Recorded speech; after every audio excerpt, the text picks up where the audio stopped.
All right, y'all. Welcome back to Anime Savants. And this week, I'm Pan. Oh, you're Pan this week? I'm Pan this week because I want her to show the fuck off in this movie. They better do the fucking right thing. Are we gonna get Super Saiyan Pan? If they give us Super Saiyan Pan, I'm literally gonna lose my fucking mind. I'm tired. Like, I want to know whose fan art was right. I want to know who got it right. Wait, so have we seen anything other than just her? We always saw it was that, but I don't know. She's just been on my mind. I don't know why. I'm like, give my girl what she deserves, okay? I feel you. Well, this week I am Sho Zama from Our Battler Dunbine. We'll talk about that a little bit later. So yeah, what have you been up to in this very first week or so of the new season? I've been watching things, and some of them I've liked, and I kind of a lot of them I just decided to skip. Not to say that they're bad, but like, I don't know. If you're not keeping up with Osama ranking, then I really don't. I'm not here for it. Like, I'm sorry. It's okay. I guess we'll just go like on the thing. So I'm gonna start on a good note. My favorite premiere of the fucking season was Dress Up Darling. Oh shit. My God, it was so fucking good. Wow, I'm clapping in y'all ears and shit. I don't care. That shit was so good. Y'all. Like, okay, so first of all, like, I'm not really part of the degenerate like audience, because the degeneracy isn't aimed towards me. It's aimed towards niggas who like titties and panties. And there was literally booty cheek in this first episode and full panty shot with the like really of everything showing. Interesting. And you know what? I wasn't even mad about it. I was like, oh shit. I was like, look at that booty cheek.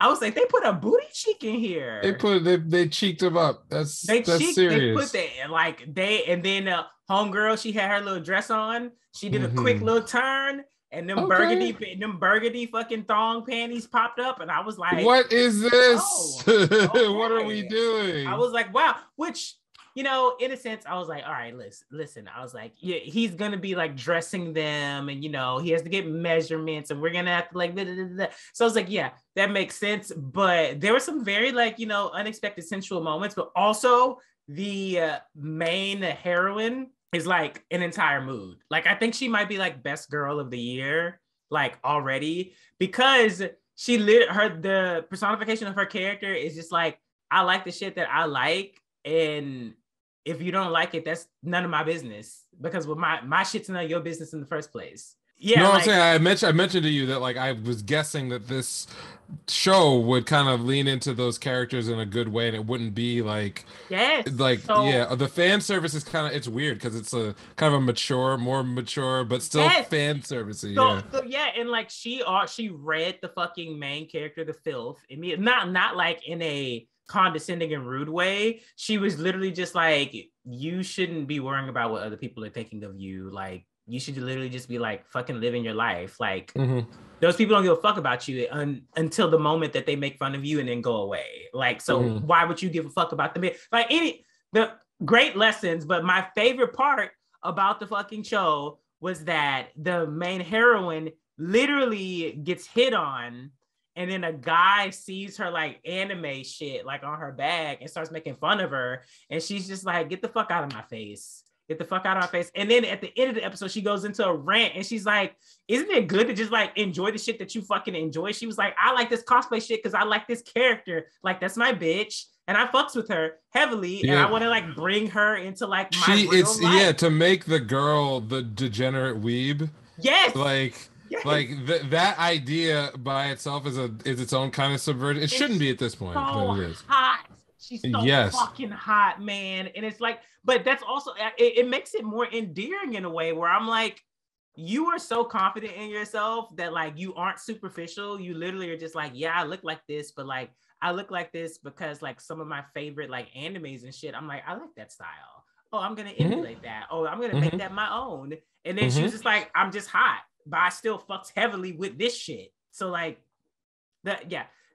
favorite fucking premiere of the season so far. There might be something else that's better. I mean, I didn't watch it, but I read the manga, not even in anticipation. I think I was just clicking around and saw it, and thought it was actually way different and better than it was going to be. So it's on my list of things to catch up on, just to see how they visualize it. But I know that from the opening that was released a while ago, that there was a lot of looks even in the opening, like. And so I felt like it, weirdly, there aren't a lot of anime that embrace fashion itself. Like there's animes about idols and singers, and within that, fashion is a part of it, but there's very few shows where the actual design in the show is fashionable. In real and anime terms, like bring it into real life shit. Like if I there's a lot of very good like character designs, but like even in the limited amount of stuff that's I read in the manga and in the opening here and some of what I've seen in shots, like because the aesthetic is a little bit more mature, like characters kind of look a little bit more realistic. They're drawn to proportion, especially the male characters look like adults, or they're more adult. The guy doesn't look like he's like not invalid. He doesn't look like an incel.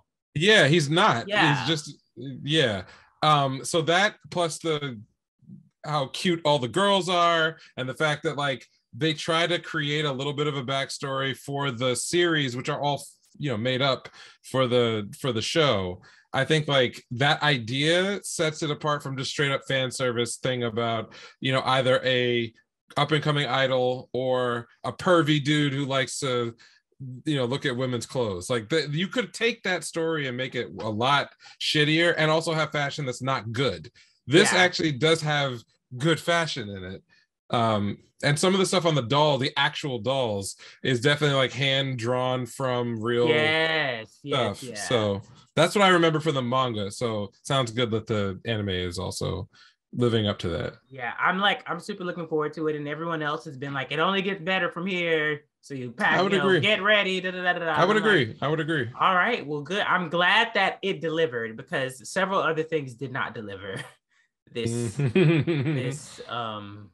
season already, which I'm not mad about. I mean, it gives me time to like catch up on older things from last year that I was like, I kind of want to watch this, but I just don't have time. Now I have time to, watch it. So, right.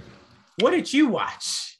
I was digging in the crates this week, partially because the days I had to like sit down and watch stuff, things had not necessarily come out yet. So you started with the positive. I kind of want to start on the other end of the spectrum, because there were a lot of things I did see that I liked. I genuinely had a lot of, I was surprised that they turned out okay. But let's just talk about some of the garbage that I filtered through before we get to the stuff that was good.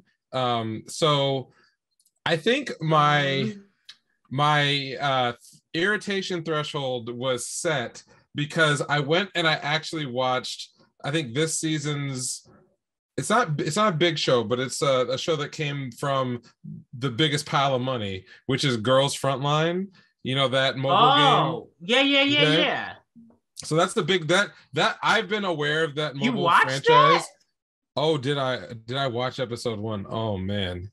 I always try to give, like last season, I think, what was the name of that one? The Square Enix joint mobile game / media project that was like Made in Abyss, but like for babies.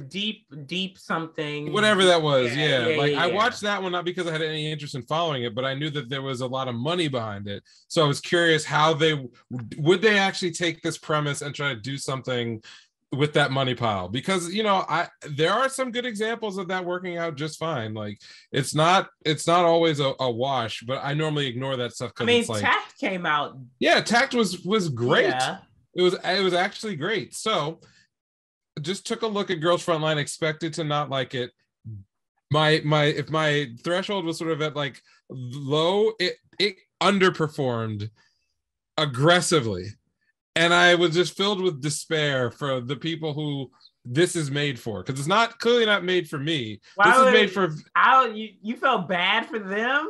I do, because I think everyone deserves good anime and good everything. Like, this sucked. It's absolutely sucked. Extremely happy with it. Oh my god. Well, okay, I don't want to. Maybe it was worse than I'm thinking. Okay.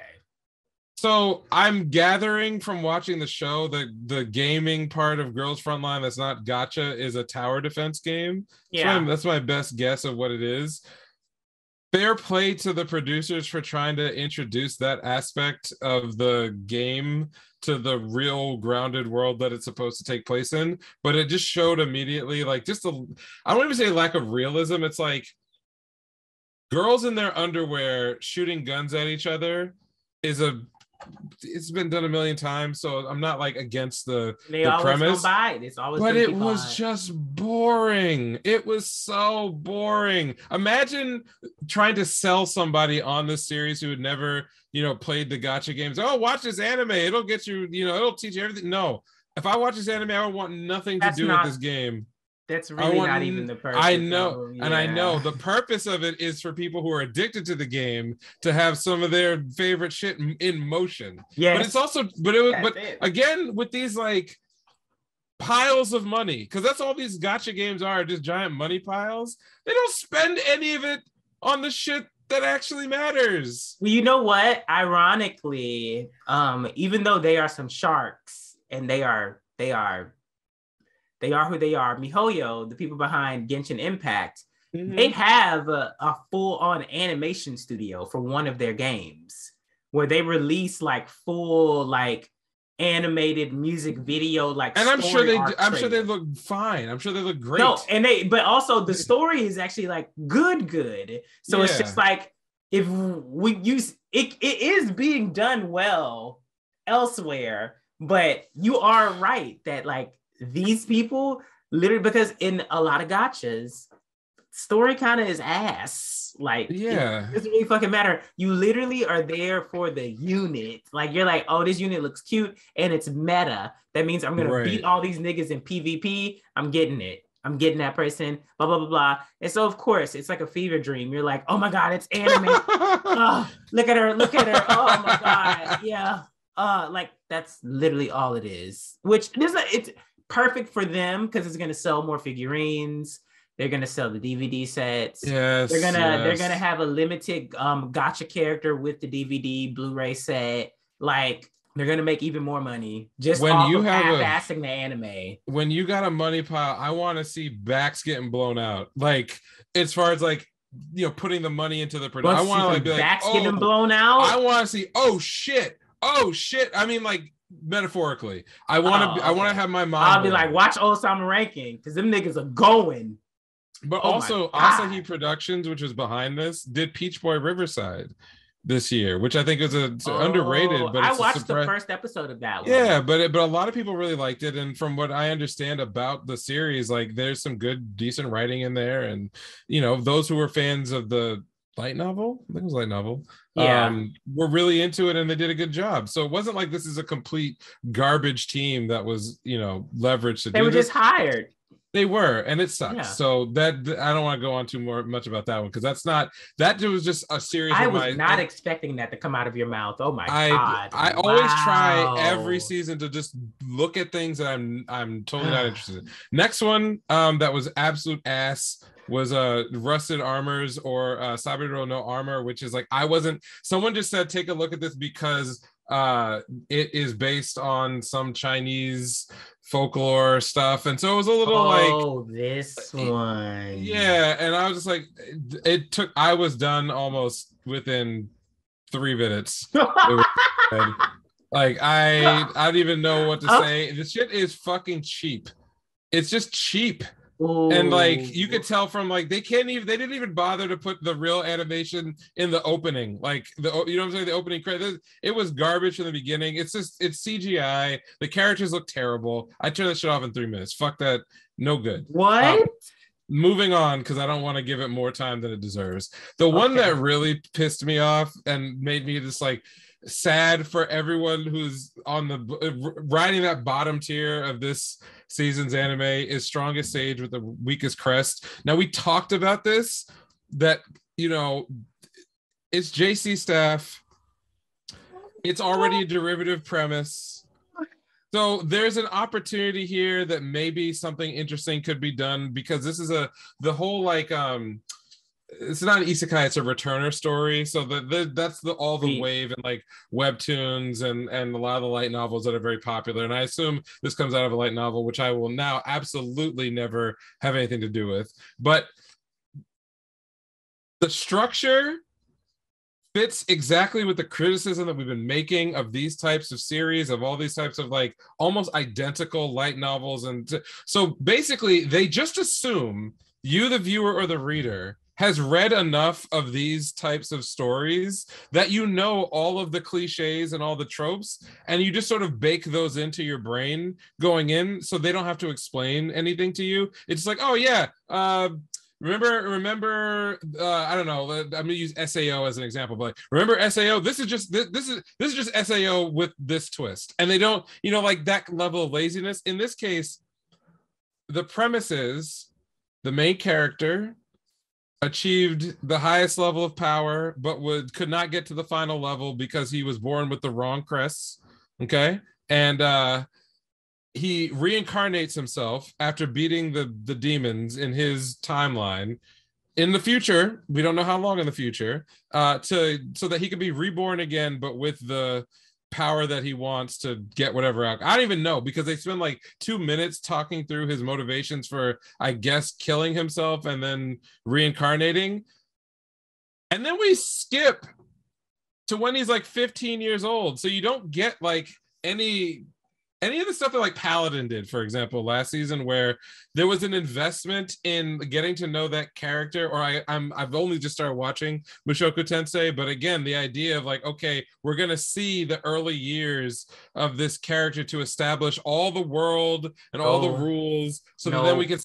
No, bruh, we skip all that shit. No. You just have to like be familiar with stories like this, and immediately we jump into like power scale issues that make no sense. He meets two girls who don't know him from Jack, but both of them like immediately intuit that he's like the most interesting guy ever and can like solve all problems with like his snapping finger. Okay, seen this before. I can get over it if we just spend a little bit of energy on the world building. There's a 1 month time skip where apparently he becomes a teacher at his own school, which is so much a Harry Potter ripoff. And then he teaches everyone at this school of losers how to do silent spell casting so they can hop forward in time to like the tournament with the other school of noble people who are all like classist against the others, whatever. Yes. And then uncovers that like there's like demons infesting that school, and they have like it's like I'm watching this shit and I'm like, this is either for brain dead people or it's a show designed to make you brain dead. Like it's designed to just fry your brain cells so that you stop thinking, so they can just like it can just like blend the story into a smoothie and just like squirt it down your throat, and you just ingest it and accept this shit. It is laughing because I actually loved it. I fucking loved it. I hated this show. I hated it with every fiber of my being. I got to the end of the first time. Like, I know I don't like something when I'm like itching to fast forward. I'm like itching. Oh, wow. Fast forward. And I had this reaction with another series from a couple of seasons back, which I take back, which was that the Demon Lord, King, yeah. I had this reaction, but I think like part of why I missed on that series initially was that I was taking it much more seriously than they ever intended it to be. Yeah. And when I half rewatched the first episode because when I'd given up on it, and then I was like sitting around and it was like came up on Crunchyroll and I was doing some work. So I'm like, I'll just turn this on and just let it go. If I hate it, I hate it. And I realized rewatching the first episode that it dropped a lot of like obvious tells that like this is not going to be a series that takes itself very seriously, and that you will come to enjoy the needless flexing that happens here. I did not enjoy any part of what was happening, and I tried to think like maybe this is satire, maybe it's like they know that this is trash. I honestly well, first of all, I got the information from someone who's actually a reader but this wasn't until after I had watched the episode, because they did a shit ton of time skipping. But honestly, I was just like, wow, this shit's moving. I was I will give it that. I was like, this shit's moving. I was like, just said, yo, that other boring shit. Let's just cut that out. I was like, yo, I feel like we're on episode like 6 or 7. Like, oh my God. Like, because usually we would get the younger years, and then we would get the journey to the capital. The testing would take an episode or two. The captain fight would take like half an episode of him like determining whether he wants to embarrass him or if it'll be better if he go ahead and lose. And then you got the teaching thing, and then you've got like general classes and like world building and shit like that. No. They were like, he got this, time skip. He got this. Yes. Like, I was like, oh shit. So we're literally like, we're not wasting time. We're just like, we're getting to it. We got to the demons at the end. Of course, what? I will say I enjoy the elements of like, you know, oh, the demons have somehow infiltrated human society. That was interesting. The last 2 minutes was like, oh, there's a story here. Yes. Yeah. And I mean, and I was like, I actually kind of want to see how like this happened, like, because he said that he nearly wiped the demons out. So I was like, oh, okay, so what's going on? But I like that aspect of the story where it's literally like the well, I wouldn't say like the higher class, but like the antagonist race or whatever has tricked people into being weaker than they actually are. Like I enjoy that kind of plot line. So I was like, felt like the Demon King thing where it was like, oh, you know, there's something happened. Like that's, and I'm not taking that away. Those last 3 minutes of exposition where it all kind of came together, I'm like, oh, okay, there's some intrigue. But here, everything before it, I'm like, struggled to get there. It's just, it was so boring. The characters were boring. Everything was just, it was generic. But I have seen this dozens of times in the last 3 months. You know what it was? I mean, this will be a low-key recommendation. So everyone knows that what's the show that just ended the big manhwa. What am I forgetting? Solo Leveling. Solo Leveling just ended, but there are other good manhwas that are out there. One of them is The Beginning After the End, and which I recommend to everyone. It's really, really good. And if you've read Beginning After the End, with a few little tweaks and little things here and there, this is basically the same setup as Beginning After the End, except Beginning After the End spends 100 chapters of like character development and world building and like, you know, showing our hero overcoming things, despite the fact that like they are thrust into the world with a lot of advantages, right? Yeah. Mushoku Tensei is similar, but not but much more like grounded, I think, in the early bits. If you want to get me to come back to something, you got to give me the hook that would excite me in the beginning. Don't expect, because like honestly, if I didn't have this the show, I wouldn't have finished it. I would have turned that shit off when the two girls showed up, because they were such empty suits of a character that I was like, oh well, the person writing this either even doesn't their care, designs, either they don't care about women or secondary character development, or they don't know how to care. And either way, it's like, oh my god, you go down that road too. So everything I talked about before were just like poor efforts, right? This one made me upset because it's part of this broader trend of like authors and production studios who don't care.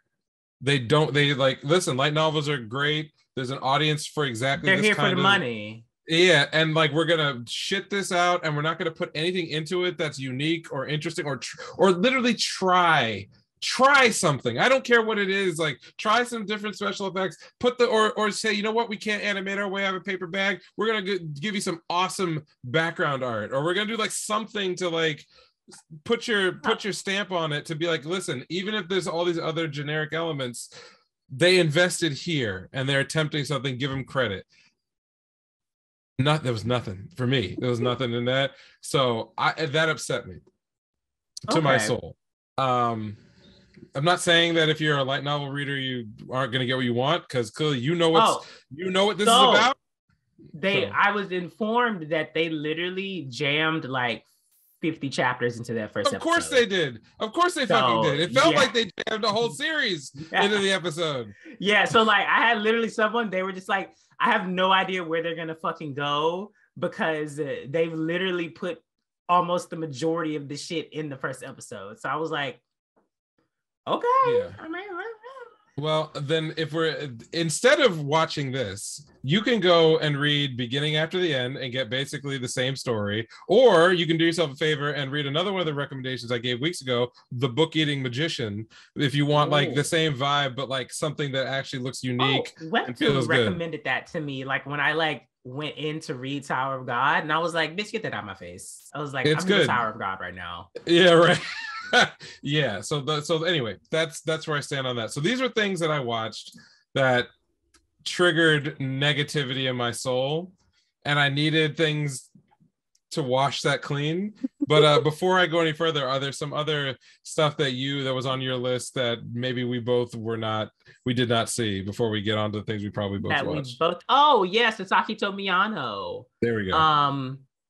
I mean, I enjoyed it. They really are going heavy with the special effects, which I'm not used to. But you know how, in shoujo stuff like that, seinen, things like that, they have like the blurry like circles and stuff like as part of the background, or like when emotions like yeah. There's a shit ton of this in this, which I'm not mad at it, but I was like, oh, okay, this is something. But also, I haven't read the manga myself, but experiencing it through this format, actually, I'm enjoying it so far. I mean, it's BL. I'm gonna watch it regardless, like duh. But it's nice to see in the world. It's nice to see a seme fall for an uke first, which is like the top, the bottom, y'all. Yeah, whatever. Anyways, but it's nice to see someone actually like work through their feelings and basically be like, do I actually like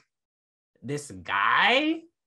And like not even struggle. That's a good question to ask, I would hope. Yeah, but also it's like at first it was like, is it romantic? And then eventually he was like, oh fuck, he's so fucking cute. Like, god damn, yeah, it's romantic. But there wasn't any like, oh no, what is everyone gonna think of me? He literally was just like, yeah, like I'm just gonna start like flirting with him. Like, and we're just gonna see how this shit goes.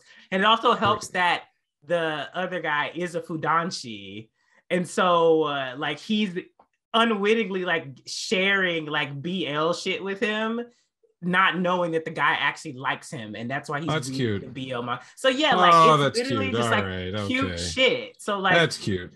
If you're looking for something that's chill and cute, there's no drama. I heard that's from people who read it. They were like, it's very like low drama, like quick resolutions. And I'm like, great. So it's not something where I'm literally going to be like, they're going to break up. So would this be more like, would you call this a vanilla series? Just based on... definitely. It's definitely not smutty.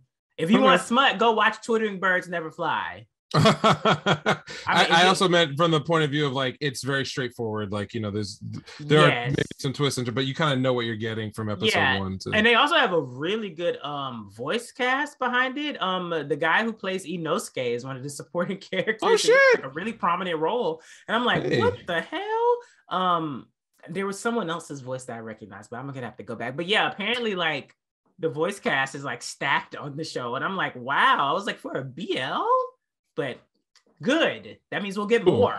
So I watched a couple of things that were pretty mid. Not that I hate them, but they are either for like a specific audience that I'm not in, or I think that there are good aspects of the show, but like the execution or something about it doesn't quite get to me. So one of them I watched was Love of Kill, which is as far as I can tell right now, it's more of like a action josei kind of romance light series. The general idea is that the main character is this female bounty hunter. Assassins or some shit like that. Yeah, so it's like there's a female bounty hunter named Chateau, and then there's a assassin named Son Ryong. And so basically, Son Ryong is he says it in the first like 5 minutes. because his specialty is killing, he doesn't have the opportunity to meet a lot of people in his line of work that he could date. So he runs into this bounty hunter who's kind of in this world, like the mafia or the underworld can place bounties on people that they want taken care of, and it's kind of out in public. And so companies have sprung up that are, you know, they're either for apprehending those folks or for protecting them. And so they're kind of like the gray side of the black side of the assassins. Like, assassins are there, they're killing everyone. Bounty hunters, you could bring someone in dead or alive. You could be, it depends on what it is. So he runs into this girl on a hit in the very first like 3 or 4 minutes. He's obviously like much better than her, like, you know, takes her down, but after he killed all of her targets that she was looking for. But instead of like killing her, he's just like, I don't know how to put this. I'm trying to hit on you.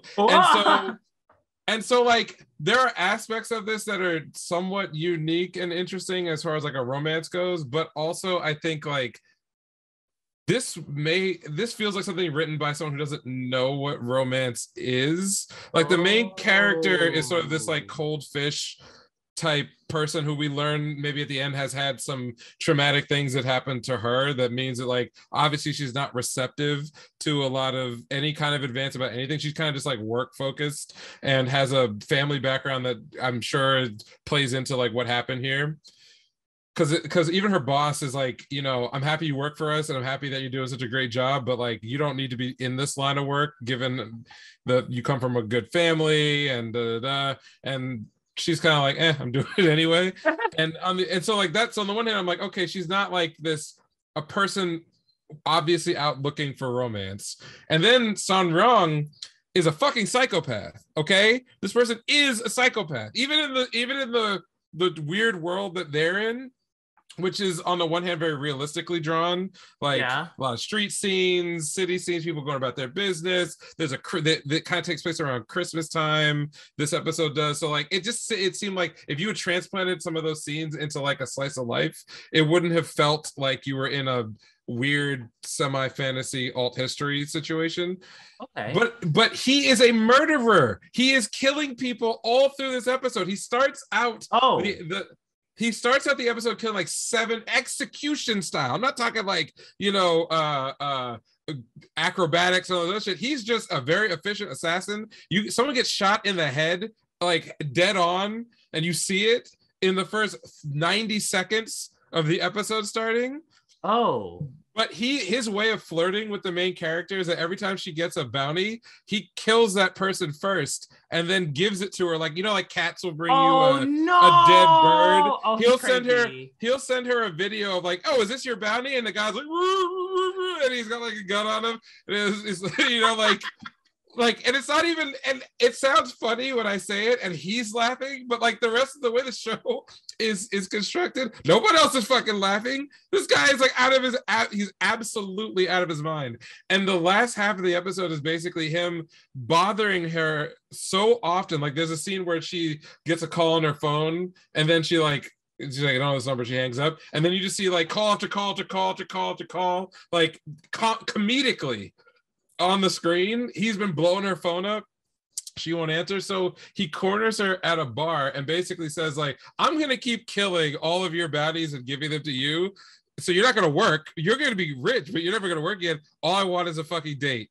And then like, and like, it's the most awkward fucking shit I've ever seen. I'm trying to figure out like, okay, so she only agrees after she tries to kill him and fails, and it's the scene in public is like he's grabbing her, and all these people are like, what the fuck is going on? Like, is this guy assaulting this woman? He's like, no, it's just a lover's quarrel. And I'm like, no, this is a psychopathy. In a romance, you're kind of supposed to root for the characters to get together somehow. And by the end of the episode, I was like, these two need to stay as far away from each other as even in this crazy fucked up world that they live in, like they need to be separated. However, some of the world building is very, very good here. The animation, while I would say on more the standard side, does have flair in like the city scenes and the slice of life stuff where it's like, again, it's a josei, not a what's for young girls? I'm trying to remember.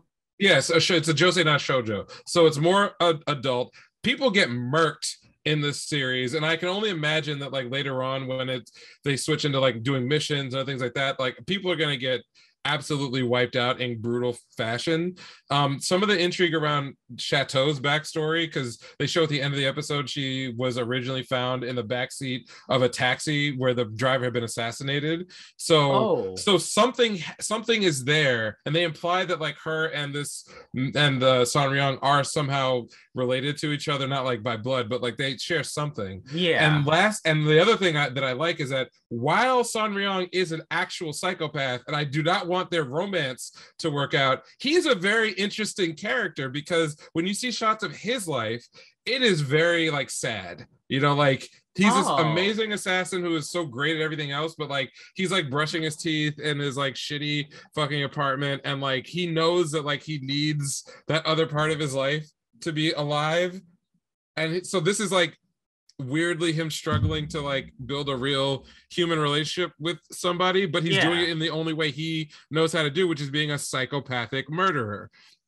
So there are aspects of this. Sounds so good. Yeah, there are aspects of it that made me, that when I got done with the episode, I'm like, I do want to check out like the second episode. I would like to see where this goes.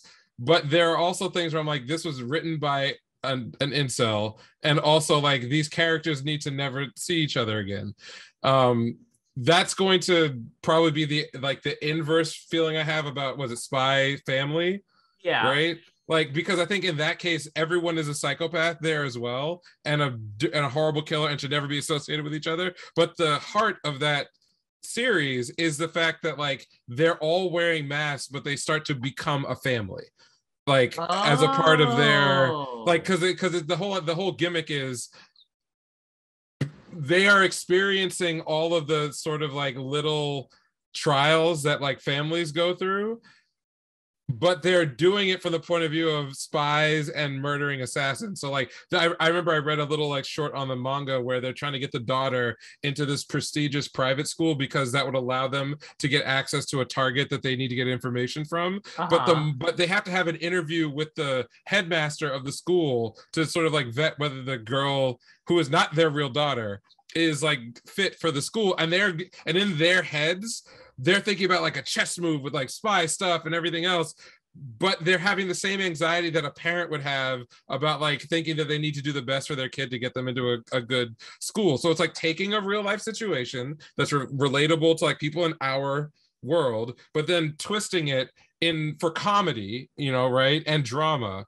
So I feel like when that gets animated, I'm gonna have like the opposite, you know, or not opposite, inverse reaction, where I'm like, these people, I want to see them win. I want to see them have like the little heartfelt moment. I want the daughter to feel like she is loved. I want the two, you know, leads to like get into their fake romantic feelings for each other. And like, I want that. Here I'm like, stay away. Everyone go away. Someone was, I call it mid because I liked it, but there were problems that, you know, I'm not gonna like say, oh, this is the best thing. I'm trying to think. Was there anything else that you would watch that was sort of? I don't think. I mean, no, we're saving that one for next time. We're saving that one. Yeah. You want to talk about Tribe 9 real quick? Yeah, we can get that out the way. I don't really care. Yeah, I was hopeful. There was nothing behind that. I was hopeful. Looked great. Looked really great. I enjoyed the like hyper juice, the gun up. Yeah, like, that was cool. That was cool, but that was all I got out of it. I was interested. This is the thing. I'm not frustrated about that. I feel like I'm making like a frustrated face. I'm not frustrated by it. It's just that I went into this with expectations that weren't fulfilled. And it's not that it's bad. It's just that this isn't what I was looking for. So I don't really think I can really go forward with it. Now, those first like 30 seconds was like pure Danganronpa. Like, felt that way. Chaos, death everywhere. Like, like showing the dead bodies hanging from like the city and shit. I was like, this is literally like Danganronpa world. I was like, yes, like I'm so fucking happy. And then we get like regular city life. Homeboy sleeping on the fucking crates. Homeboy having like an innate ability and things like that. And to be honest, a lot of what kept me going through the episode was I was like, oh, that's that Danganronpa character. Oh, and I know that one. That's that Danganronpa character. And oh, like this is like a complete copy of this one. Or like, oh, he looks like that one, but he has this one's personality. Right. But once that got old and like I tried to like find interest in the show itself, I was like, I'm not into this. Like I'm just not into this. Like it doesn't seem like they're setting up something that's going to be intriguing. You hit the nail on the head. When I watch something that is supposed to be surreal, okay, there are two real, like everyone knows this because you can feel it. It's like intuitive. It's not like you got to go to, you know, an arts program to figure this out. Yeah. Surreal, okay? You need some aspect of what you're seeing that attaches you to the real world so that you can understand what the rules are. And then you need something that is fantastical that takes the elements of the real world and either magnifies them, so they're like, you know, if a person in our world is like crazy, in a surreal situation, they are over the top, and it's really, you know, like it's that aspect blown up to 1,000,000, but there's these other grounded pieces that you use to like compare, you know, those extra features to make them stand out more. Yeah. You can see that in whether it's like in a drawn piece of art, if it's in a play, if it's in a song, you know, or even in an anime. The problem I had with Tribe 9 is that the parts of it that are supposed to be grounded, i.e. like the dystopian setting, did not connect to the surreal part, which is we're just going to convert gang wars into baseball games. There's a missing piece of that connective tissue where you either have to establish that the world is already wacky, you know, in that first part where like this would make sense. We need to see it in action, like with the characters. And I think they completely dropped the ball with that in the beginning, because in those, like I said earlier, those first few seconds, I was like, oh, so this is just gonna be like chaotic, like survive, every man for himself, you got to survive, the team ain't really a team, niggas be switching teams and all that kind of stuff like that, niggas getting murked every episode, none of that. Exactly. So like that, also what we missed was there was like the main character, or who they are like prosing to be the main character, is extremely uninteresting. Yes. Like, he's giving us nothing. It's not even that he's giving us nothing. They're giving him nothing to give us. Let's say he was a spy for another team that's coming in and is posing as this. That would give me more of a, you know, interest in it, because he would be trying to find out the secrets behind this team, and he's our insert. So as he finds out about all this shit and he's learning, we're learning along with him while also getting introduced to the universe.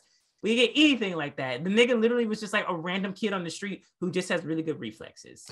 There's no intrigue because there's no development. Okay, every character we get, I mean, look, this is episode 1, and so some people, oh no, you gotta wait for like episode 2 or 3 to see how they change. No.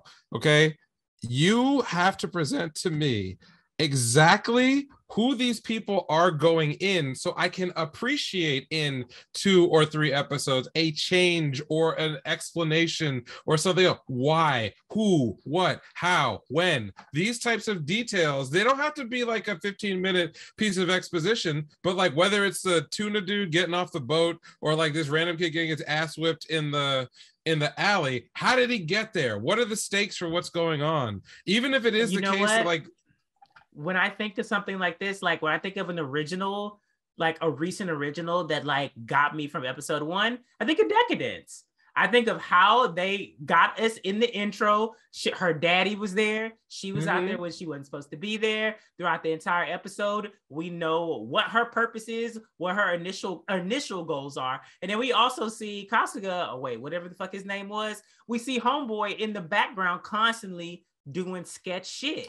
And so I'm just like, okay, that makes me want to come back and basically be like, okay, so why this? Why that? What's this? Right. You also get, you like your you're feeding me breadcrumbs. This is like, okay, yes, what you're describing, and especially if you think about that first episode of Decadence, is good, consistent characterization. Okay, I should be able. There are series that where the characters are so strong, you know everything you need to know about a character before they've said one word. They can, whether it's conveying information through the way that they're dressed, the way that they move, the way that other characters react to them in the world that they're in. Done well in Sabakui Bisco. We will absolutely get to that because that was a big high point of my week. Characterization, when it's flat, means that you're hunting for a detail to give you some hook onto like, why do I care about what is happening on the screen? Like you're looking somewhere to find it. Good characterization, these characters bleed who they are. Like one of the things about JoJo's Bizarre Adventure, and some people don't get into it, is that as the series progressed, the ability to characterize somebody, even a random side character, from a look and a outfit, where they're standing in a scene or the pose that they're making, even their proximity to other characters and the way they react to them conveys, it's dense. The information you're getting gets denser and denser and dense. Sometimes that's too much for some people, right? And I understand that, like, it doesn't work for everybody, but more often than not, if you take that approach, you don't have to convince someone to come back. Yeah. Because you don't have to. Tribe 9, I got to the middle of the episode and I was already wanting to like fast forward. Because like they're in the bar and it's like, okay, we've now introduced 7 characters. I feel like I don't know any of them. Then they get into the actual like baseball game and the twin or the quadruplets show up. And these niggas are like jumping off of buildings and shit. I'm like, is that their ability? Is that special? Can everybody? What? Literally, they all look identical. So also, it's like the fucking leader of the team said he wasn't gonna play, and then played. And then he played. And I was like, you said you weren't gonna play. What was the point of that? Like, what? Tribe 9 feels like a pile of ideas. Oh my god! It's just a pile of ideas. And the one thing that I literally was just like, I don't like this, is the fucking fishing guys like water scene. I was like, this makes no sense. And then they said, did you see a fish? And I'm like, I don't know what I saw. what is going on? I was like, this makes why like, why did you, if I don't know, they wanted to be fucking Air Gear. Like they like that's straight out of Air Gear. But that's the thing though. If you wanted it to be like Air Gear, we would have seen a glimpse in that when they fought the motherfuckers in the beginning of the episode. Air Gear, and by the way, I think that's one of the most underrated manga and anime of like my I got to the point. I got to the point where they were like in that hole. They were all fighting in that big ass hole. Oh my god. Like the Aeon clock, dude. The fucking bro. Oh, okay. Air Gear on its face makes no sense. Okay, everything. If you think about it for like 5 seconds, you're like, this would stop. No. But it understood 2 things. Number 1, make characters that are so overflowing with character that you want to come back. And 2, fuck common sense, rule of cool. Literally, the power of the main character is to alter reality. Like, that's what it comes as, altering reality. And when you get to the end of the manga, they're like fucking they're doing the competition going down a space needle, like, out of orbit, and like the cutaway scenes to like the visualization of the rollerblading to be like metallic dragon, sharks, eels twisting around each other. Does it make sense? No. Does it even exist in the world that they're in? No, it doesn't. All that shit is here. The author was like, what if I show you scenes that no one is seeing? Only you, the reader, are seeing these things. And it's great. It's just rule of cool to 10,000. Tribe 9 wants to have that energy, but it's not interesting. No. It's just not in none of these, nothing that is brought forward. They're all by themselves fine pieces. Dystopian future where gangs run amok and took down Tokyo, and somehow the government still has control, even though the gangs are the ones that all have like and like there's a combat based sports game that like people get involved with, and there's superpowers. And No one died. Nobody died. I thought this was like a ruthless, like no. Tokyo, like there's no apparently there's tons of consequence in the history because people were getting literally like blown up, shot, stabbed, killed in the streets. Yeah. But the moment we get to the actual story, all of that goes away, and it's like we're gonna play gang-based baseball with superpowers, and I'm like that. You gotta choose. You gotta decide your continuity. That could have been presented somewhere. Also, but just without the opening that they had given us. Like, because I thought we were going into a completely different show with that opening than what we got. I agree with you. Like, by the end of it, I was like, hey, I really enjoyed that, like, you know, super duper gun baseball pitch. That's about it. That's all. So given that I don't remember anybody's name, and given that I don't care about this series all that much, I'm going to pitch you and the audience on a simple fix to the first 3 minutes of this show that they could have done everything else that they did, and I would have been 100% on board. All they had to do once they show us the prologue is give us 2 to 3 minutes of a scene where the green team, who are our main characters, minus the 2 people that we're going to meet in a little bit, are in a game. Let's call it the championship game so they can become ranked number 1. And in that game, we just see a scene where 2 of their most beloved players are killed as the guy with the white hair still manages to gut out the win. So now we have just set up the fact that there's this amazing team.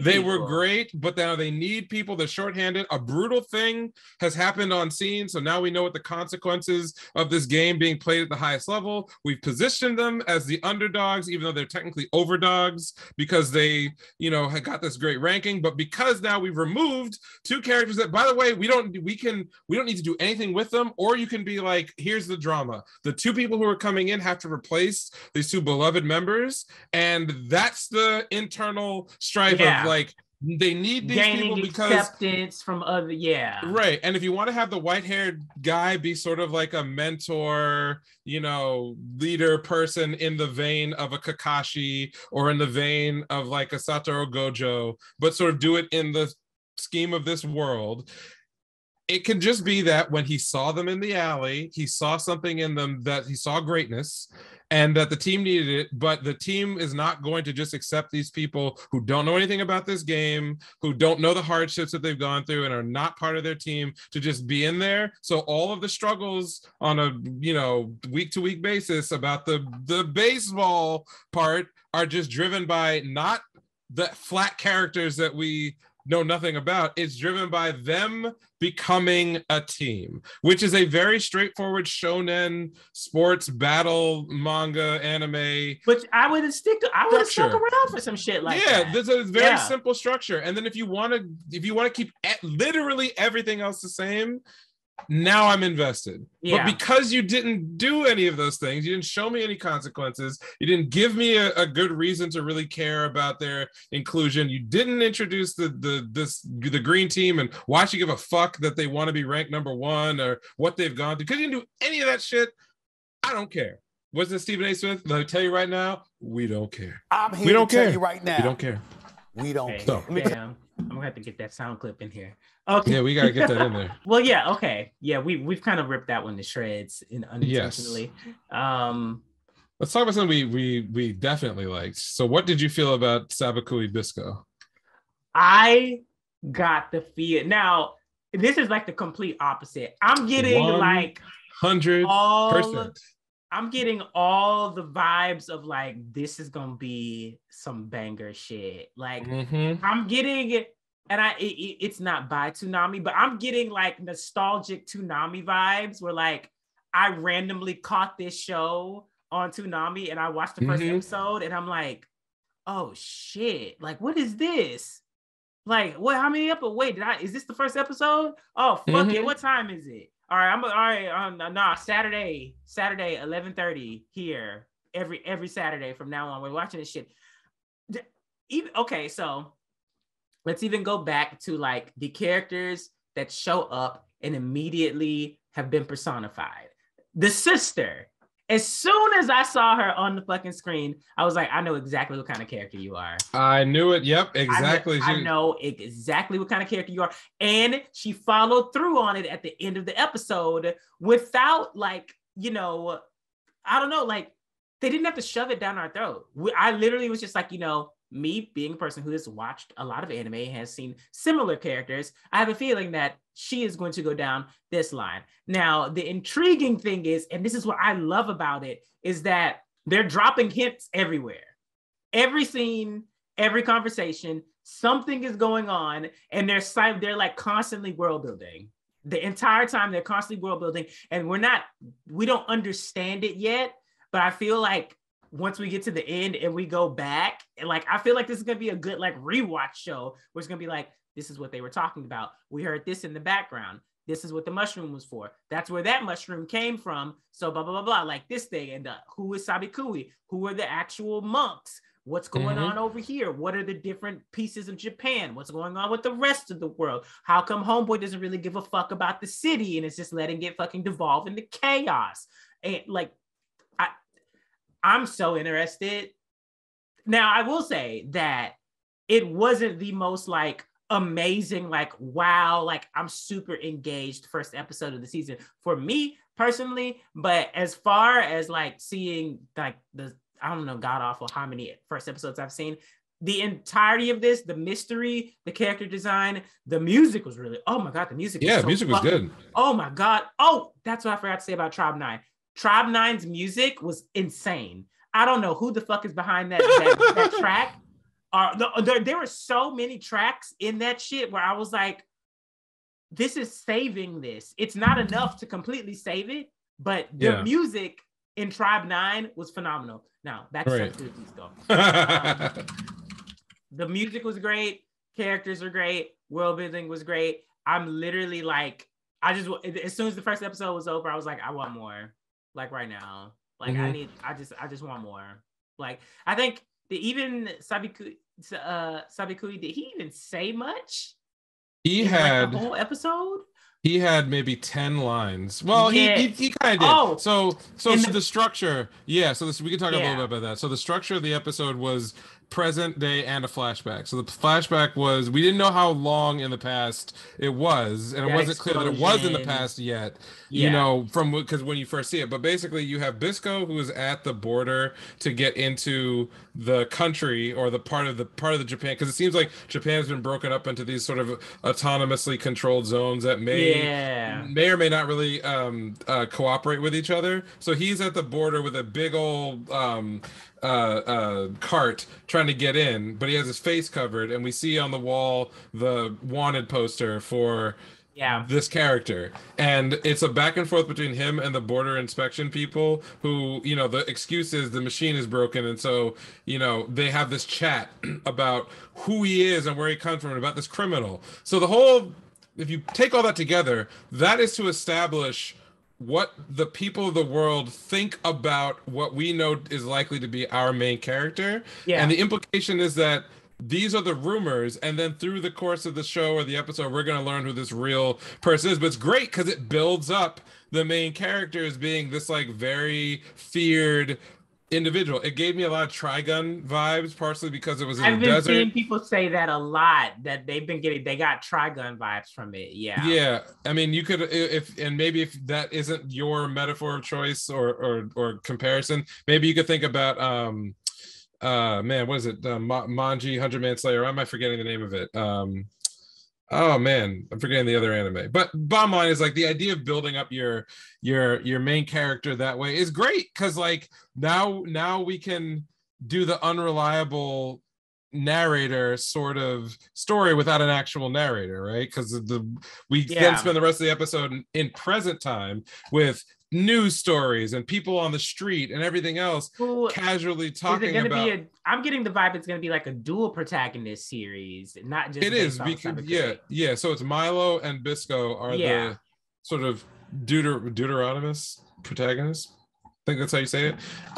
And so I know for a fact that it is more of an adventure story. So they go and they are going to travel and go around. But just in this episode, you brought it up very well, which is it's not an episode that's designed to get your hype level to 1,000,000 so that you keep watching. Instead, it's an episode that is patiently built up over 24 minutes to teach you things about the world, the rules, the politics, the individual, like the view that others have of your main characters, and then leaves you kind of on an action scene cliffhanger where by the time I'm done with this episode, I know who the protagonists are, I know who the antagonists are, I see what the inciting incident that's going to get the story rolling in its direction. I can see where the drama is going to come about Milo and his sister, because clearly Milo's going with Bisco and the sister is going to be chasing them, which is a great thing because now you've got there's actual drama.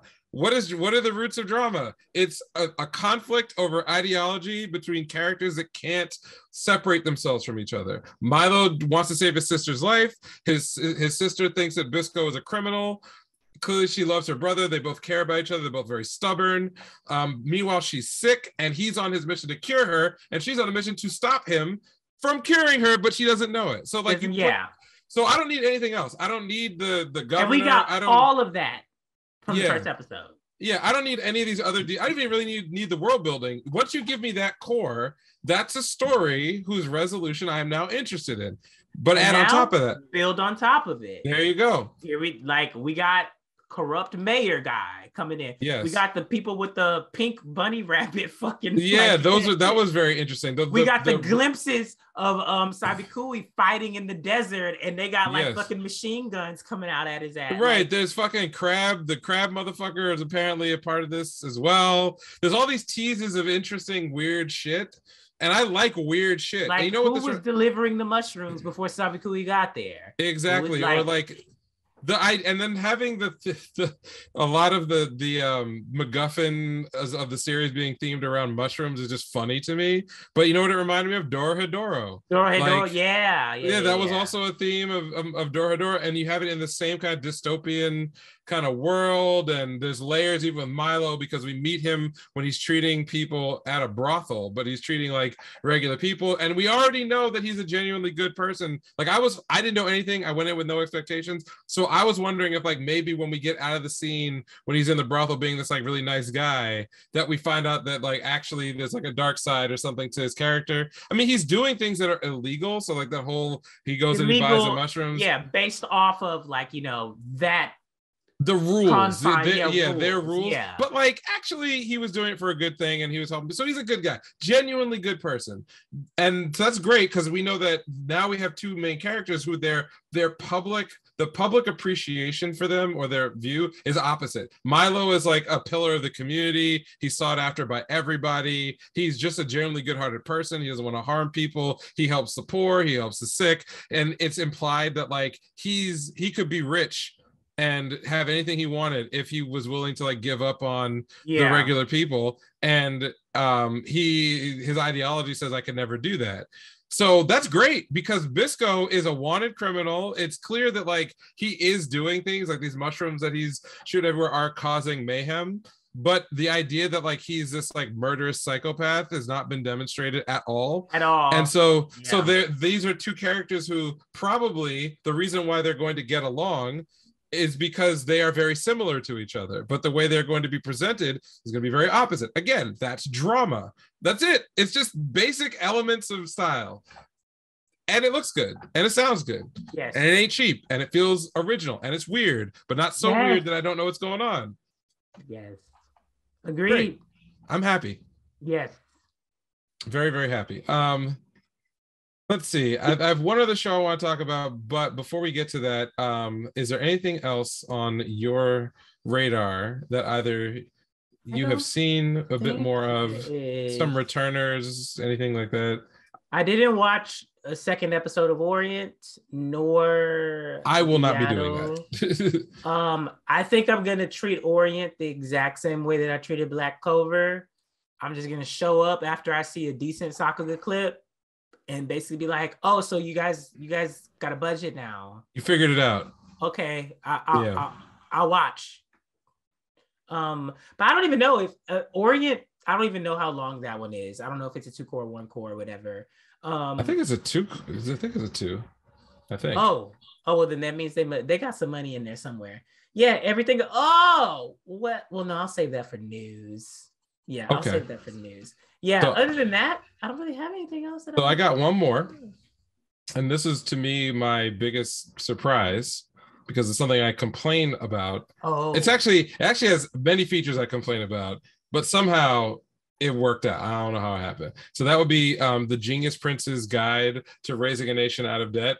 So when I saw just the teaser for this, all I could think of was they saw that Realist Hero sold a bunch of copies, and then the anime came out, and the anime did pretty damn well, enough to get a second season. And so some other station commissioned what they thought was another light novel that was a carbon copy of it, only this time there's like more fan service. So that's what I'm gonna get. I'm gonna get a shitty knockoff of a relatively like boring but interesting show that the hook is, did you like Realist Hero? Well, you'll love this series with more big titty bitches or something in it. Right? Like that's what I thought that I was getting.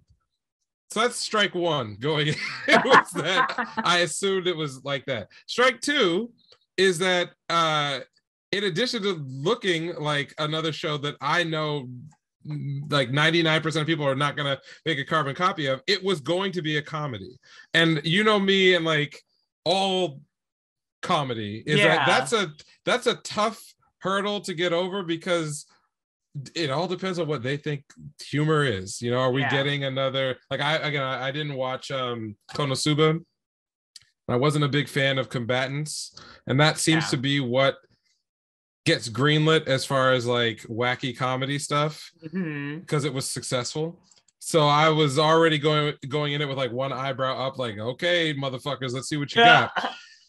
And I was so pleasantly surprised by this series. I'm bothered by how much I'm interested in seeing the next episode. It bothers me. Oh, so you want to see the next episode like that? I actually really want to see the next episode. So let me give some context here. So the general premise of the story is our main character. This is not an isekai. This is not a returner story. It's not a revenge story. This is a straight up fantasy comedy. The main character is the crown prince of a very small, poor country in a world that is divided in half between, different warring states and have been largely kept in check by an empire that is in decline. So we already go into they set this up in the very beginning that like, because his father is incapacitated due to illness, this prince now has to lead this country. So I'm like, okay, we're playing it straight. I see no comedy here. Next, all the scenes that they show to set up the world seem actually relatively serious. People are getting injured and wounded and stabbed up in wars, and like there's some brutal shit happening. I'm like, okay, not really seeing where the comedy is in this one either. Then the very first scene we get with characters, it's the main character, Prince. I think he goes by Wayne. It's spelled Wein in the Anglicization. So I assume that's what they were going for.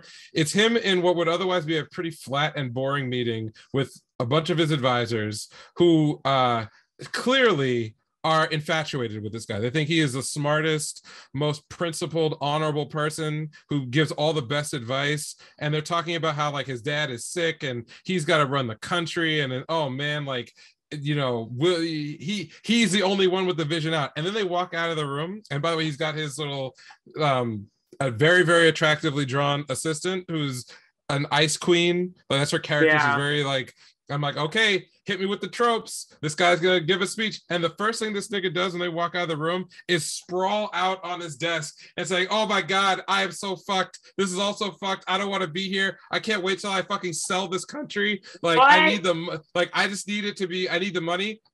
And this is what the thing about the show is.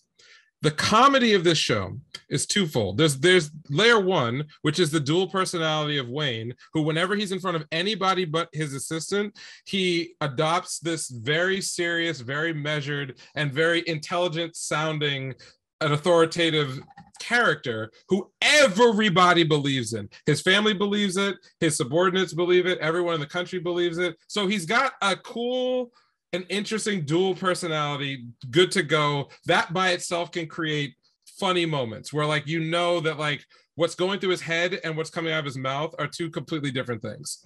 That's one.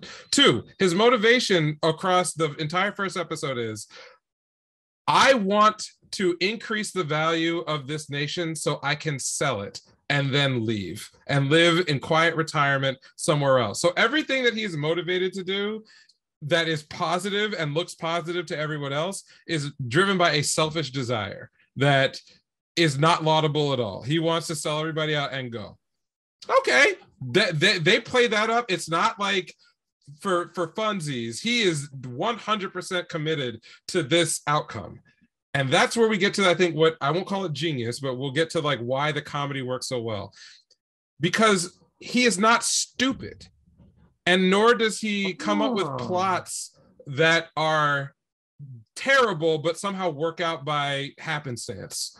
All of the things that he schemes to, you know, get out of responsibilities, shortcut a way through a big challenge that the country has, or just in general, like save his own life, are good ideas. It's just that the people, the reason he comes up with them is not from a positive place. And then the people who hear him, because he's so good at actually delivering speeches, forming his ideas into plans and strategies, and presenting it in convincing ways, they just go along with it because they're genuinely the best thing you could be doing in that scenario. And then his distress every time good fortune turns into too much good fortune, and he can't like back out and do the easiest, laziest thing possible, which is what his assistant knows. Is like, she tells him all the time, like, you're a lazy ass, like you can't keep being lazy when nobody sees you. There's a lot of work to do. Like, I got paperwork, I got this other shit. Every time everyone leaves the room, you just revert to like, oh, I don't want to do fucking anything. But we see him plan and strategize and think about things. So he's not a dumbass, which is why I think I didn't like Combatants, but I really do like this series, is that like when the main character is being a degenerate, and he's only a degenerate when it comes to just work ethic. He doesn't want to do it. He wants the easiest life possible. But he can do it. But not only can he do it, but there was at least one or two points in the show where he could have been lazy, but he understood that like, okay, there's still actual work. I actually have to like think about things and whatever. And I was like, oh, okay, there's some more. This character isn't just like two notes. He's good on the outside, bad on the inside. He's good on the outside, bad on the inside, but he also kind of has some other character traits that are interesting and explain why he comes up with good ideas. So most of episode 1 is taken up with a short war with a neighboring country, and they explain that this country is emboldened to fight because the empire is like falling apart and they're no longer protecting our main character's kingdom. And second of all, they've come across a gold mine that's allowed them to get a ton of money so they can hire troops. Oh, very fine, whatever. Wayne knows that an attack is coming because he's a logical, intelligent person. Those folks have been eyeing us for a while. They got money. Nothing is going to stand between. The Empire's not going to protect us. We're fucked. He tells his sister, who's a cute little, princess type, that like this is what is going to happen, and also predicts that the generals on his side are going to be raring to go fight. All of these things come true. So his intuition is very good for the rules of the world. They get into the fight. We discover that one of his suggestions to get the Empire to basically cover their expenses because they're poor was to convince the ambassador of the Empire to let his troops, this tiny little country, train with the Empire troops. So it actually turns out they've got a pretty well-trained army, right? So then lastly, because their country's so small, he actually knows most of the soldiers by name because it's not a big country. So when they need to get fired up for this like battle that he is assuming, all they got to do is go out, make a show of fighting, and then retreat and maybe give away some land, and then that'll be the end of it. He actually gives a fucking fantastic speech. It's legitimately like a, you know, in their world, a good motivating speech where he calls out nervous soldiers by name and cuts the tension and does all the things that you need to do to get them motivated. They get fucking fired up. They go out in the field. They start whooping ass on a bigger army. They're just beasting people, right? And he's like, he's in the back like, well, I guess they're retreated by now. General comes in, bro, we're pushing them all the way back. They don't even know what's going on. So now he's like, oh, fuck, we're going to actually win this fight. Oh, shit. The enemy general is not an idiot. He sees this happening. He's like, oh, they've left the path to the headquarters open. I'm going to go kill the prince. Make it easy. Turns out, oh my God. It's something that the prince was thinking about. Like, I hope they don't notice that when my army gets way pushed forward, we're vulnerable. Nope, it happens. So even though he's trying to get away, even though he's like, you know, this is a disaster, we're constantly being reinforced that this guy's not a moron. And in the end, because he predicted this was a possibility, he had set his retainer to be in the mountains, where if he was going to run, he runs, you know, into an ambush. And not only do they defeat the enemy general, this nigga gets his arm chopped off. He refuses death, and the girl cuts his head off, and they mount it on a fucking pike, and they use that to so demoralize their army, they're able to seize half the country. Of the other country?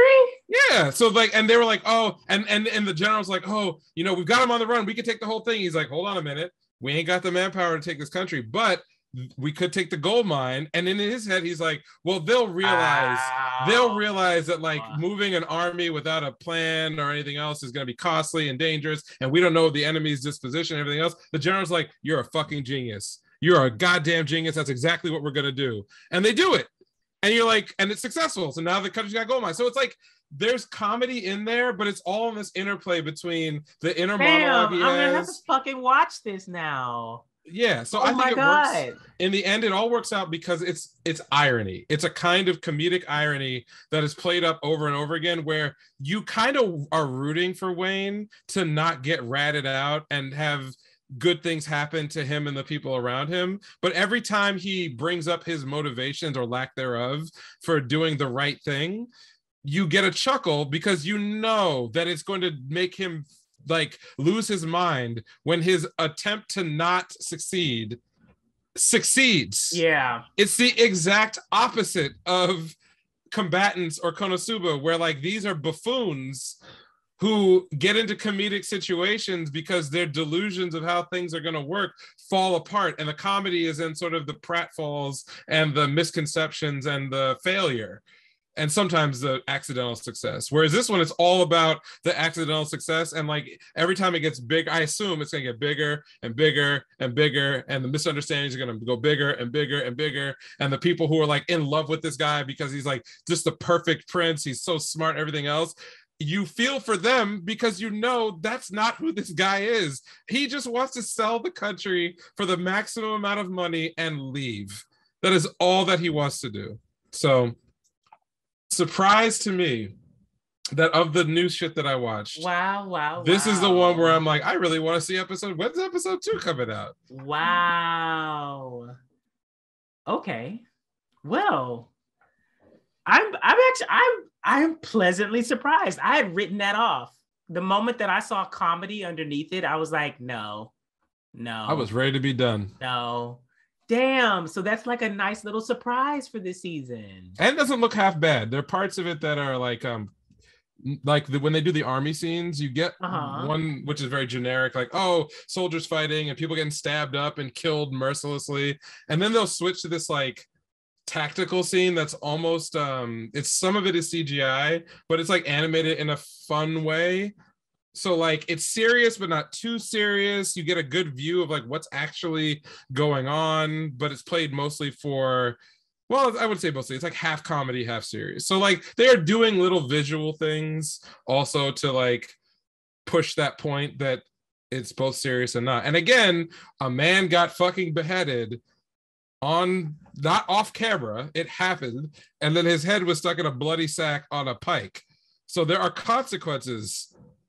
So some of the bad guys, I'm envisioning it now, like people are gonna get fucking destroyed, like utterly ruined. And there's a possibility that like if you hate a character or you think like, oh, they're gonna get what's coming, they might get like fucking disemboweled like by some cute little girl with a fucking sword, and it's like that's actually a hook in and of itself. I would pay good money to see that.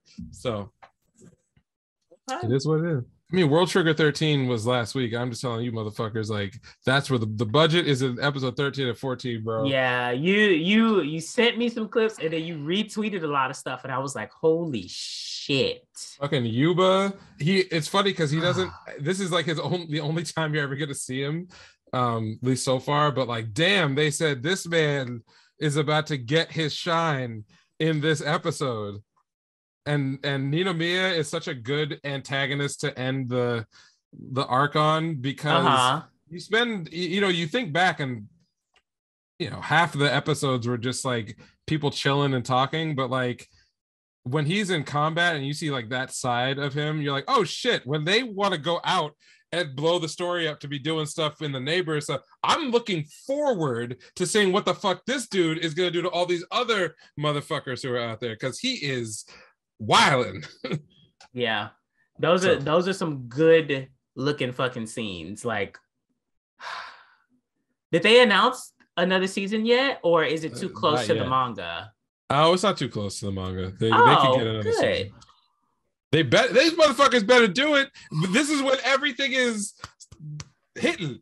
So like, that, like we said about Black Clover, there's that underwater temple arc where like, oh shit, they figured it all out. They're like, here's where we put the budget, here's how we animate this, here's where we like all the savings and knowledge we got in production, we're gonna start to inject it into these moments. Yeah. That trained all the viewers to be like, oh, okay, every time we get one of these, that's when the budget kicks in. So we'll put up with Asta's voice actor screaming in our ear or filler or anything else, because when they do it.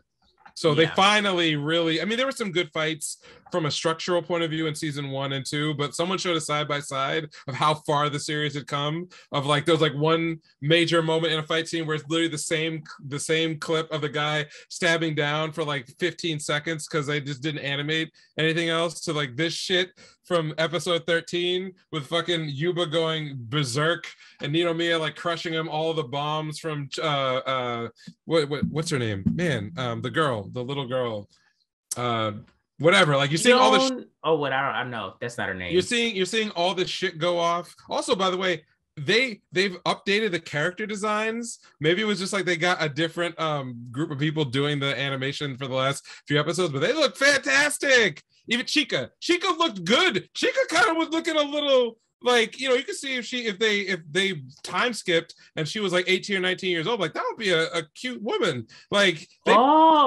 I was like, god damn, she didn't look like this in the manga. What's going on? So there's too much now. Oh my god. Okay. Whatever. I'm gonna catch up on something. Whatever. Different projects. I'm too focused on Tower of God right now. Where are you in Tower of God?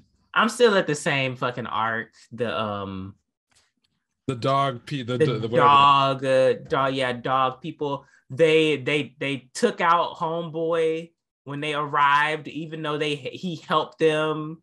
The top two niggas are fighting. The top two dog niggas are fighting. One mauled the other, like, and then what's a Karaka? I didn't talk about. Okay, no, we can't do this. Karaka's right now. Yes, we can. Oh my god, Karaka's the shit now. Yo, I was about to say that. I was like, I'm starting to really fuck with Karaka. Like, I'm really. We just did this last week. Whatever. We still haven't seen his face. He could look like God. Yeah. We know he's got that hair. He got that ring. Blonde hair. Yep. I didn't know he had blonde hair. He has blonde hair. There's a point where like I think it's a train. There's some part of the train arc where like he gets hit and you see like the armor that he normally wears. Oh yeah. And you see a little bit of his hair, and that's it. We don't know anything else. I'm saying, bro, why am I rooting for Karaka now? Like, what is going on? So my thing is that the whole thing with like those two like creating a bond with each other over Hansung. Wait, not Hansung. Wait, is Hansung their master? It's the guy with the black shirt and the black pin. Them like having Hansung Yun, like them having that little bond, and then like we see it like get bigger and bigger, and Karaka basically like, I'm not helping this motherfucker. Right, he's bitter about that shit. He's like, he gets on my fucking nerves, and then you show up every time, and you always, I'm testing him. That's the only reason I showed up. I was like, like him, like. Come on, like just go ahead and basically be like, okay, I kind of fuck with Bomb. Like, doesn't want to accept it. He doesn't want to accept it. But also, Bomb is the same way, but he's not even paying attention to Karaka. He's literally just like, I didn't ask you for your help, man. And he's just like, shut up, you're useless. I'm here. Right. We're listening. I'm like, I literally see like the bond forming, and I'm like, I thought you niggas were gonna literally like hate each other forever. Like this entire time you have been built up as one of the main villains that he's gonna have to deal with, because you are Foog Slayer. You are gonna be someone that Bomb is gonna have to overcome one day. And now I'm seeing it as, no, you are gonna be someone that's going to change Foog with Bomb. Yes. And the funny thing about Tower of God, we'll put some walls on this conversation so it doesn't go too far. But like the really funny thing is that I know some people who are irritated because they feel like the arcs are long, and by the end, what they were trying to do and what seemed like the ultimate end, something else happens and they are moved and diverted into a new direction. And so like, for example, like with Karaka, he's brought in as this sort of big bad who is standing toe to toe with some of the strongest characters in the universe that you've met so far. And so you presume that Bomb's path is to defeat this person, because in a typical shonen, you just kind of walk up the steps of power of adversaries. But the one thing I always forget about in Tower of God is all of these like top level rankers can't actually fuck with all the regulars. Every time they come into contact with each other, they either have to like reduce their own power, or like they're restricted from like touching them directly. They have to do all this other like shit to get at them. So realistically, Bomb is never going to beat those guys while he's still a regular. They'll have conflicts. They will, they'll have interactions with each other, but it's not going to be like Goku defeats Frieza and then goes on to like the next level of power. Like those folks are going to stick around for a while, and if they are going to get beaten, it's going to be by someone who's who's not like a peripheral character. Right? They're not. It's not going to be someone who's like, it's not our main cast, which means that it's easy to maneuver them in the story to still have value after the main or first confrontation happens, and they can become an ally, or they can go to another side, or they can be taken out of the story and then come back in a different role, because they were never there to get like summarily defeated and shit on by the main character. That's never was their role, but you think it is, because that's how all of these stories are usually told, and that's how we're trained through shonen. Right. Like brought up on shonen, I'm literally like, beat this nigga. No, right. He got away. No! Like the people, like White, like White's another character where we know that there is shit that they have to deal with, because White killed his homies and Bomb doesn't know, right? We know that's gonna be a thing. Yeah. But when you run into him, you realize that like this is just somebody that he can overcome this person, but it's not gonna be like, oh, deleted, you're out of the story, until you deal with that particular issue. It's like the more not even the more that I think about it, just like the more that I experience of it, and like every day, like I randomly think about a random thing, and I'm like, bitch, oh my god, and then I'm like, okay, well now I want to read it, but like I'm at work, or like I don't want to read it on my lunch break and then have to stop, like, because then I'm probably going and I'm just like, oh my god, like it was everything I could do last week to not post a single frame from chapter 524.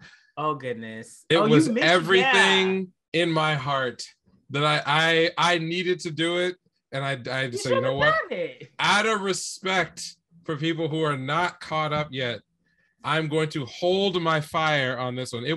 I was as thirsty to do it as a very similar chapter in Jujutsu Kaisen from earlier in the fall that also got me sprung. Like, for real. Oh, was it the Maki reveal? Oh, niggas put that shit all over fucking Twitter. I unfollowed several people because of that shit, because I was like, damn, like the anime just fucking ended, niggas, and y'all just like it was everything in my heart and soul to not I learned do my it. lesson. So, I had to mute it. Yep. So just that show and that manga and everything. It's great. It's fucking great. Okay. Alrighty. You said you have some little bits and bobs to cover, news or recommendations. As far as news goes, Made in Abyss is going to Toonami. So gonna pray for the people who are experiencing it the first time. I heard a rumor that Jujutsu Kaisen Zero's coming to America in February, but I didn't see any news about that. Still waiting. Yeah, I didn't see any. Also, that's gonna be in theaters. I don't know about that, but whatever. Fire Force is ending in like 2 volumes. Yep. Okay. I mean, it's really good. Where the fuck is season 3 at? Like, come on, like I don't fucking know. Come on. I don't know. And then also, and I wasn't ready for this, but fuck you, Toei. Because you did it. You got me. You got me a fucking again. They released the details for Delicious Party Pretty-Cure. I don't give a single fuck about either one of these girls. There's a tuxedo mask in Pretty-Cure now. And also, their mentor is a gay man. Like, I'm like shook. I'm like so fucking shook. Like, he looks like a mama at like one of the bars. Like, I legit was like, are you what? Like, huh? I don't care. I'll say it again. I don't give a fuck about the girls' designs or whatever. They, it's like it's on the younger side this season. But these supporting characters, oh fuck yes. Like, they look, it's like a tuxedo mask in all white. Like, he has like a big top hat or whatever. But like the gay guy is the thing that has me like, oh bitch, so you're gonna like acknowledge that, like, yes, like the gays be getting the girls together. Like, they do. They are mentors. Yes.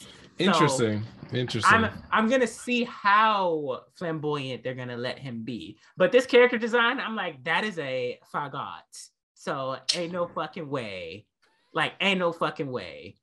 And then I also have something else to talk about, which I feel like maybe if you're on Twitter, you probably heard of it. And if you're not on Twitter, you probably haven't heard of it. But they talk, there's been announcements about the Nagatoro English dub. And, Nagatoro has a very potent fan base. This is true. It has a very vehement following, whatever you want to say. You niggas are racist. First of all, we got problems. So there's some problems here. Yeah. So, and I'm not saying that like you guys that are like listening or watching or whatever are racist, but it's just like there are 2 sides to this. There's the one side that's like outwardly racist, and then there's the other side that's like trying to like deny being racist, but like, you still a racist, bitch, because why are you even bringing this up? Because no one even was even talking about this in the first place. And then there's like a slight third side to it where it's like the trolls who are literally just like inciting violence, but like they're always there. So it's gonna be one thing. So the real like the racist. It does not matter if a Black person is playing the character because it's a fictional character. Also, how many white voice actors are out here playing these Asian characters on a regular? We could just leave it right there if we had to, because right there. Does 1 plus 1 not equal 2 for y'all? Like, are we on like, I don't know, like what's not clicking? I know common sense isn't common anymore. I know that, but like, you can't seriously come out here and basically be like, oh, well, it's not accurate to blah, blah, blah, blah. Well, if it were accurate, then they would be giving Asian American and Asian actors more chances to be prominently featured in dubs, but they don't. It's a lot of white people. So what's the problem with a Black woman voicing this one character? So then we got the other side where literally people are like, oh, well, the character doesn't even present as Black, like she's tanned and blah, blah, blah. Yeah. That's not. That has nothing to do with the voice. I don't know what that means. To do with the voice. Why are you even saying, like, yeah, I just wanted to bring to everyone's attention, and this is nothing against the actress, but like, just so that you know, she's tan, she's not Black. You bringing that up means that there's like an ulterior, like, thing that you want to say, but you don't want to say it because you're going to sound racist, but you still sound racist. So, surprise, surprise. And then you got the trolls who are literally just like saying, oh, Nagatoro is Black, et cetera. Y'all, she not Black. She's a fucking Gyaru girl. Like, ain't nothing wrong with it. Like, she's tanned. Like, even though like the primary caricature, or not caricature, but like presentation of like Asian beauty is like, pearl skin and things like that, like black hair, things like that. There are people over there who don't adhere to that because they like genetics. Like, you just sometimes genetics is just like, bitch, please. Like, did you know that Asians come in all shades, shapes, and sizes too? Did you know that? Is that shocking? Yeah, like Asian men can be over 6 foot. Like, like it's a regular. But like this, I don't know. Like, I can't even say it's disappointing. It's more so just it's a sad look into the state of just like a lot of you people, or not a lot, that like, oh, what do I even say to this? Like, it's disappointing, but I'm also not surprised because like people just be racist. Like, people like racists are stupid, and this is stupid, and this is dumb, and you don't have the range to do shit like this because you're stupid. Like, does that make sense? It does. I feel like that should make sense, but it might not make sense to one of them if they were listening. But then I feel like one of them wouldn't even be able to keep up with this podcast in the first place. So I 100% agree. And I think the challenge for me is that you can respond to bad ideas, you can respond to bad arguments, but sometimes the people that you're responding to, it's not about being receptive or not. They're just not capable of understanding why the thoughts that make sense to them, when pulled out, addressed with seriousness, fall apart almost completely. Because if your problem is essentially that a voice actor somehow has to have certain real life qualities in order to properly contextualize a character that was envisioned, written, and acted for a completely different culture than their own, then any issue that you would have with a Black voice actor, you'd have to pretty much have with every voice actor that doesn't match the identities of the individuals or the background of the original author of the work that they are doing a performance for. When you say it out loud like that, of course this makes no sense, because that would mean that only Japanese Americans would have a chance to be taken seriously voicing characters written by native Japanese authors, even if those characters themselves are not Japanese. Now we're down 3 levels deep in a kind of logic of like racial essentialism to dramatic performance that literally nobody would agree with in any context anywhere. Also, you don't even see the voice actress on your screen. Correct, which implies a second thing, which is that there is a racial essentialism to the performance that is detectable, auditable, and should be somehow corrected for, I don't know, authenticity, whatever that means. We're talking about authenticity in art, the most subjective subject that anyone could try to analyze. Authenticity. what about the performance of Nagatoro needs to not be black? What part? Is there a specific intonation, a slang that's not in the written script? Is there an accent or a highlight or some aspect of the voice that, were this voiced by anyone but a black person, would somehow improve the performance? If you can't identify any of those things, because guess what? Black people and white people and Asian people and everybody in between, all peoples in between, if they were raised with English as their at least a level of fluency, they can perform an English dub, and the aspects of their performance are not going to be driven by their national background or necessarily their cultural heritage, unless the performance and the directors involved call for it. Yes. So if Nagatoro wants to be vocally coded as anything, then that'll be in the notes. And guess what? If it wasn't a black person who was doing the voice, the actor would still have to meet all of those same standards. They'd still have to do it. So either if you're right and what you're implying, I'm saying to you, the royal you, about these people, then the race wouldn't matter. And if you're wrong about what you're implying, then the race wouldn't matter. Which means your idea makes no sense. It's literally insensible. Frustrating. I want y'all to stop typing things on Twitter, please. Like, I know that there's gonna be something on Twitter, but like, who's gonna be the main character of Twitter today? Or like, who's gonna be the main character of this section of Twitter?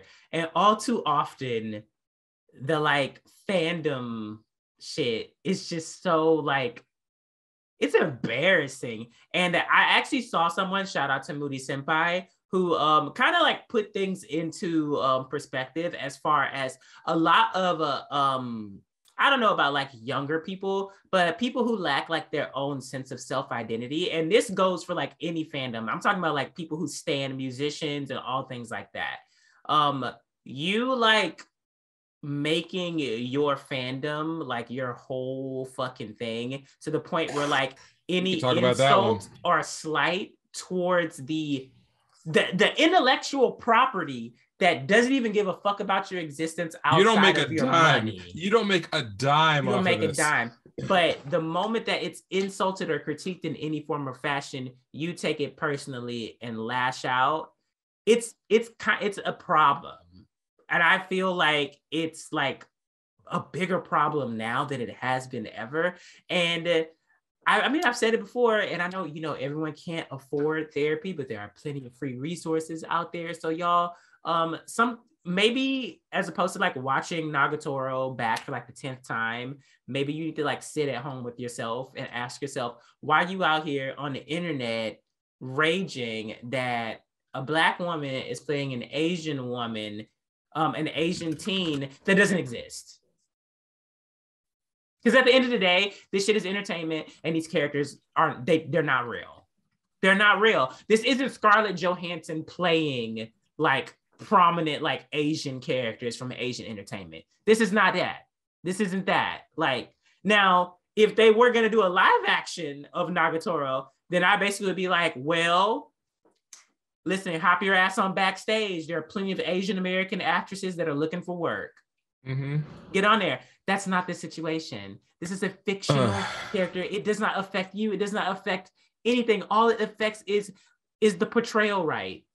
That's it. Even if the portrayal isn't right, it's still going to be popular because Nagatoro is huge. It's huge. There's going to be more. They can recast it if the person doesn't do a good job. But also, I've heard that the person did a great job. Because it's like, now what you gonna do? You just gonna wallow in misery? Like, this is just, I feel like it's such a huge waste of time to like insert your energy into this stuff. Like, what is going on? Why don't you just enjoy it? Can't we just enjoy it?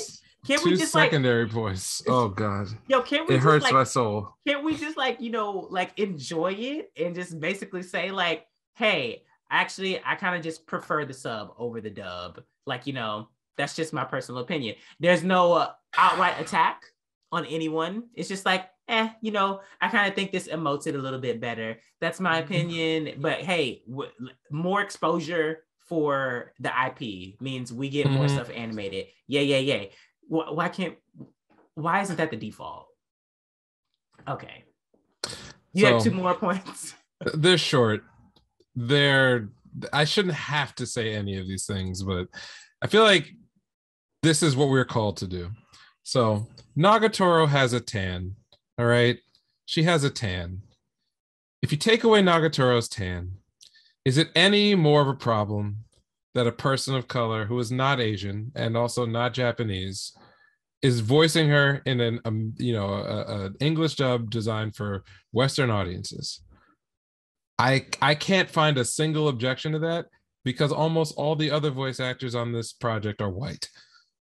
So that's point number one.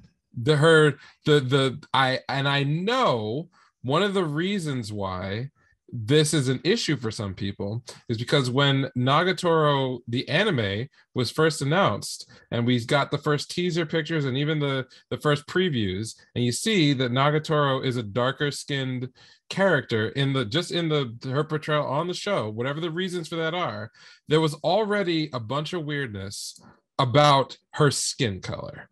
Okay, there were people, and I remember these discussions online in public, who were concerned that the show very clearly indicate that she only had darker skin because of her tan. And there were debates before the fandom sort of coalesced around the series in the West about whether or not that depiction itself was somehow cultural appropriation, but they didn't know anything about Japan, the character, or the reason why. They saw an image. So what I'm saying is that the folks who discuss this are already very dumb and uninformed. How are you going to discuss this if you don't even know about Gyal Girls? Right. They don't know any. This is listening to depictions of deep cultural movements in a game of like telephone that's like 3 levels or 4 levels deep before you even got there. Okay, because this show, like all anime and all manga and all cultural products of Japan, are filtered through their own culture before they ever get to you in any other place. Yes. So you don't even know necessarily what the roots of all this stuff is before you're complaining about it. That's point number one. It's all absurd and nonsensical. But then there's another group of people, and this is a much smaller group, but I count them as part of the same very stupid collective, who want to necessarily defend Nagatoro, her character, potentially her voice actors, any other kind of depiction, because they code her as a person of color. So there's people who are very afraid of that coding on one side, and there's people who are very aggressively in favor of it and using it as a form of like self-identification. Nagatoro doesn't need your help. It's just a company. It's just a product of a company from a culture you're not a part of. Nagatoro needs from you your money. There you go. That's your it. Money. That's all she needs from you. She don't need you to defend her in any form or fashion unless you are trying to give her some fucking money. That's all. And that's it. This is. And the reason why that's a very important point is that it's possible to do a lot of damage to very good ideas and causes by attempting to mindlessly defend them when you know that you yourself are not mentally capable. You don't have the information, so you are ignorant. You don't have the training, so you are unskilled, and you don't have the common set of arguments and first principles in order to explain to people who don't understand what's going on truly how to unpack these issues and discuss them. It is irresponsible to jump into these kinds of debates, no matter what your point of view is, when you don't have basic information. Irresponsible. So you're not helping anybody by going ham in the comments in favor of or whatever, and you're not gonna be able to tear it down, because guess what? The reason why that voice actor got the job it wasn't because she was a couple shades closer to Nagatoro's on-screen depiction. Yeah. She got that job because there were 70 other VAs who sent in clips of what they could do, and the director said, "Oh, this sounds like the character we want to have." That's it. That's the end of it. I don't want to hear anything else about it, because that's it. Do you think the directors who are helming this project that's going to make a lot of money are as dumb as you are? Do you really believe that? Otherwise, you should have their job, because clearly it's easy. All you have to do is take out your skin color Rolodex and make sure that the VA matches the character on screen, and boom, you're done. It's that easy. Obviously not. So that's all I got to say about that. Can you even hear how insane that sounds? So like, it's just like fucking insanity. Yeah. So also, if you have an anime profile pic and you the ones doing this, no one's taking you seriously. Like, truth. You know, you're not even showing your face. So like, go be a keyboard warrior somewhere else, man. Go be a keyboard warrior somewhere else. Exactly. So yeah, that was my little thing that I wanted to talk about this week. And I honestly didn't even go that deep into like the comments, because I was just like, you know what, this is going to drain me from just reading the idiocy. So I was like, okay, all right. So y'all are just still racist. You're just racist. Okay. And dumb. I mean, I don't even know. Did they even get to the racism? Like they're so, this point was so stupid that I feel like whatever they were trying to say didn't even reach the like the threshold to be taken seriously, even as a racist comment. Well, that's the thing though. It was just like asking like stupid questions. So yeah, you're right. Like, is this an accurate representation of Nagatoro? It doesn't matter because it's a voice. Yes. It's a voice. It doesn't fucking matter. It's a voice. Are you saying that? What about like Zeno Robinson? Like y'all love y'all some Zeno, and I'm pretty sure that he's dealt with his fair share of like ignorance. But it's just that, you know, Black women are usually the ones that get the most flack for any and everything. Existing, so like, doing a job, showing up to work on time. All this woman did was her job. And y'all came out in droves with hate. You know what? I banish y'all niggas to an infinite time of watching Dolls Frontline. I banished them to Sonic Twitter. Okay, that's bad. That's really bad. No, I have been getting glimpses of it. I told you it was shit. I don't know how. I don't know weird. Is my phone listening to me and basically being like, oh, we're gonna give him some more Sonic Twitter shit. And I'm like, I told you that shit was fucking weird. The fan art. I don't know what the fuck kind of thing I saw of Amy. Like, these people are either 9 years old or like 49 years old. And there's probably nothing in the middle. If you want to explore your artistic visions and stuff like that, you want to get feedback, I get it. But those 40-year-olds and the shit that they be drawing, not good. I'm just like, and it's not even like smut shit. It's just like degenerate, just like it's weird. Like them saying like super like saying like Nazi shit. And I'm just like, what did you even come up with? And I'm like, oh, your own personality is being like funneled through this into sadly like the outside world. I want to say that if you want to know where you can find a den of untreated mental illness, it has to be Sonic Twitter. It has to be. I can't imagine any other place where the density of just folks who need help and the US or the Western medical system has failed them so miserably. They be like, arguing so much about those fucking story beats, and I'm like, y'all, I don't even think the Sonic creators care that much about the story. Listen, if you're out there, Joe Biden, Bernie Sanders, you want to go and make a credible case for universal health care and why we need it, fucking Sonic Twitter. Include mental health care. Yes, like Sonic Twitter, just take some transcripts. You'd be like, listen, these people need help. All right, no one else is helping them. Oh man. Okay. Anyway, we got any recommendations? Something good? Something good. Something good. Oh wait, no, that's not anime. I was about to be like, I recommend this Korean show, but no, that's not anime. You know what? You might as well at this no, point. it's trash. It's reality trash. Y'all don't want that. Okay, shit. well, all right. I'll give a dual recommendation because they're connected. As I learned this week, I marathoned all of Aura Battle of Dunbine. I had watched some of it when I was much younger, but like, you know, back in the day, you had like VHS tapes and they would have like 3 episodes on it. So like I saw like little bits here and there. All I knew is it was the same guy who wrote Gundam, and I'm like, oh, bet. And it was okay, the bits that I saw, but I found a source online, had some pretty good rips, watched all 49 episodes end to end over about 3 or 4 days. Oh boy.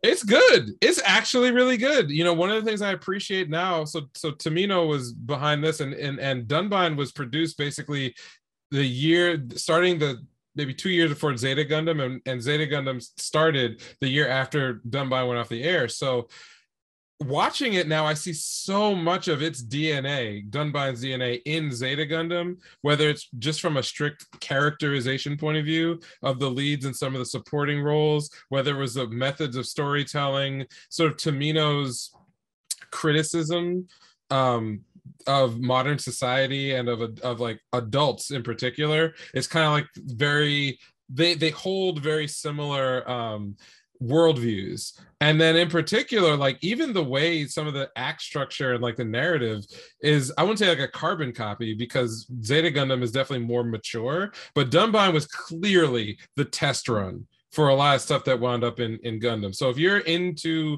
robots, you're into the Gundam franchise, but maybe you aren't familiar with Dunbine, give it a shot. I mean, at the very least, it's a show of similar creative caliber to, I would say, somewhere in between like the original Gundam and maybe some of the sequels, in that the world is pretty well developed. It's sort of like a fantasy I guess you'd say like some mid. Is it kind of like insectoid? Well, all the designs are very insectoid, but the world itself is not like, you know, everything doesn't look like an insect, and they're not like insects everywhere. That just happens to be the aesthetic for the mecha. But like it deals with some brutal ass shit. There's like situations where whole cities get essentially nuked, and you watch people get like blown away. Oh, it's Tomino, so he's got his kill 'em all bullshit. Like so I don't right on into Zeta Gundam. Right. I don't even think it's a surprise for me to tell you that literally every character dies in the last 3 episodes. Like everybody dies. And some of them, like, I thought there was one character where I was like, oh, okay, like we've already established there's basically magic here, and like she gets shot in her head whilst trying to stab her mother to death. And I just figured like, oh, well, the power of fucking Aura will bring her. Nope. That bitch got her brain splattered, and she was just dead. And they just started talking about like she's dead. I'm like, God damn, we've been fucking with this girl for like 40 episodes, and she just done like that. Like, shouldn't be laughing, but holy shit! Oh wow! And then like it ends with like a double suicide attack, and then it's crazy. And they don't even try to cover up like, oh, their souls. No, them niggas dead. They did a lot of talking about the souls, like being like, you know, the soul reincarnation shit in Super Robot Wars and all kind of things like that, and like someone sharing or like having like the brother soul to the main character, or like the mirrored soul. They killed them like niggas. That. They killed them up. They had people get I laughed out loud when the second biggest antagonist of the whole series, like they've been trying to get to him forever, and the way he dies is that like he's trying to get into an elevator and the ship gets crumpled that he's on. It's a giant warship. It gets crumpled in just the right way for him to get mashed on the doors of the elevator that never opened. Like and then they just cut away, and it's like, oh, that nigga's dead too. I'm like, what the fuck? Tomino is just an asshole. He's a whole asshole. The way he be killing people like flippantly, just like, oh, you're gonna get ruined. This is gonna be terrible. Lots of suicide attacks. It was good. I enjoyed it. It was good. It was good. It was. My recommendation this week, and I feel like I've talked about it. We talked about it a lot in the 2022 winter preview thing, but I just want to recommend Ari Fureta. Like I rewatched the first season to get into the second season because that's airing this season. And I just gotta say, and someone on my channel actually put it very well. It's just like, it's such a good guilty pleasure. It really is such like a good guilty pleasure show because I'm usually not a harem guy. I'm always interested in the harems because I'm like, some of those shows eventually have like crazy scenes and I'm like, ooh, what's that? And then sometimes the girls be magical girls. So I'll be like, ooh, I want to get into it, but it's too many girls. And like, why is it a harem? And like, I don't know if I want to do that. But Arifureta just like that ending arc of just like embarrassment and washing niggas is that was so great. satisfying every time I watch it that I'm just like, from like the struggles in the beginning to the payoff in the end of that. Yes. If they had never done a second season, I still would have been satisfied just off of that. I felt the same way. I got to that part of like I think we've said this before, but I read the manga a while ago, and every time I tried to, and I've tried a couple of times, every time I got to the part with like where the rabbit girl shows up and they're like doing way more comedy, and it just was not doing it for me, I would always stop reading. And so when the show dropped, I was like, all right, I vaguely remember this. Let's go. I'm into it. I'm getting over the shitty CGI. Then that bitch shows up in the canyon, the rabbit girl. I'm like, oh, this was that. It was this one. Oh no. But I held on because I'm like, all right, maybe it'll be done in a couple episodes. And in fact, they kind of moved on from the things I thought were just like not working for me because canonically she sucked. Like they didn't even mince words, and she just was fucking terrible. Yeah. And then they got to the start with the dragon, and then the final sort of coming back to his classmates. Yeah. The way he just fucking, first of all, he just completely like ignored them, which was fantastic the first time he runs into him. And then when he saves everybody by just washing the whole, like just one-shotting and owning everybody, I'm like, you know what? You got me back. You did it. Oh wait, okay, no, I'm gonna save that. Okay, anyways, that is my recommendation for the week. Arifureta. Can I add a quick one too? Even though so Yuji Kaku, who is the author behind Hell's Paradise, which ended recently, I think about 3 or 4 months ago, he's got a new series in Shonen Jump, Yashimon. I read just the first chapter. Wait, was Hell's Paradise supposed to be this? Oh no, they just released that PV. Yeah, just a PV. So that's coming next season. Okay. I cannot wait. It looks fucking gorgeous. But he's got a new series, Yashimon, which is more of a traditional shonen with a fair amount of like comedy mixed in. However, I will say that I read the first chapter, and this series is going to be brutal as fuck because like Yuji Kaku does some brutal fucking shit. Like there's some funny stuff in there. The setup is a little more like I would say comedic than one would expect, but as soon as they get to the action, also when you see the character designs for a lot of the I don't want to give it away, but like some of the non-human characters, they have exactly the same kind of like mix of like creepy but also kind of too realistic for comfort, that offsets the main character's very blunt, straightforward design. And they even have a panel I did laugh at where basically he's like, this guy is One Punch Man. He's Saitama, right? In a world where like people are normal and then the demons or like the spirits are like so strong they separate themselves from everybody else. He's like a human who did the whole like, I need to be strong, so I'm gonna do some silly exercise for my whole life to become like literally Goku, and it works out. So he's not so like, and the creatures that he winds up dueling with are so gross and so like horrifying to look at that when he is inflicting incredible physical violence on them, you forget about like the other more comedic aspects of the story, and you're like, oh shit, I want to see this guy fuck these dudes up. Like, and he gets his ass whipped too, but he's just very durable. So he'll throw cars at niggas. He will fucking karate chop somebody in half. He will like head somebody with a kick. Like, this shit is good. So I haven't read the additional chapters, but I like what I'm seeing.